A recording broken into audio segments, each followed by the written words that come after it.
ప్రపంచంలో ఉన్న మంచి డైరెక్టర్లు అనే కేటగిరీ ఒకటి ఉంది. డైరెక్టర్స్ అంటే చాలా మంది ఉన్నారు. మీకు ఇందా చెప్పినట్టు Tarantino, Hollywood, French directors, German directors, అందులో artistic directors, arty kind of directors, there are so many. అవి మీరు గూగుల్లో కూడా కొట్టుకోవచ్చు. చాలా మంచి డైరెక్టర్స్ ఉన్నారు. జపాన్ అంటే చాలా మూల పురుషులు ఎవరంటే చాలా మంచి సినిమాలు తీసి ఫౌండేషన్ వేసేవాళ్ళు. రోషోమాన్ డైరెక్ట్ చేసిన అకిరా కురోసావా, అలాగా జీన్ లక్ గోడాట్కి ఒక ఇంటలెక్చువల్ సర్కిల్, ఇంకా ఇంగ్మార్ బర్గ్మ్యాన్ మోస్ట్ ఇంటలెక్చువల్ ఆయన. చాలా మంది ఉన్నారు, పేర్లు చెప్పుకుంటారు. Is very famous in the entire world. అదేవిధంగా డిస్కవరీ ఆఫ్ ఇండియా తీసిన ఆయన, గాంధీ సినిమా తీసిన Attenborough. All these people are committed people to the core.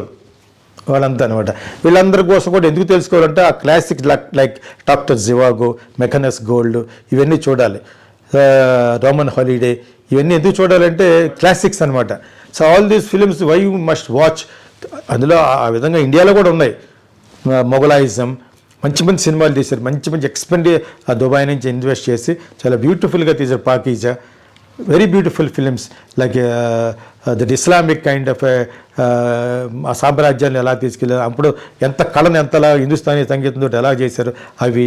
అదేవిధంగా పృథ్వీరాజ్ కపూర్ గారు థియేటర్, ఇవన్నీ కూడా ఎందుకు తెలుసుకోవాలంటే వాట్ డిడ్ దే డూ అనేది ఒక కొంత హిస్టరీ బ్యాక్గ్రౌండ్ తెలియాలి. Filmographies of very famous and eminent directors of the world. అది ఆ కేటగిరీ కూడా మీరు వర్క్షాప్లో we discuss to some extent. అది కూడా చూడండి మీరు.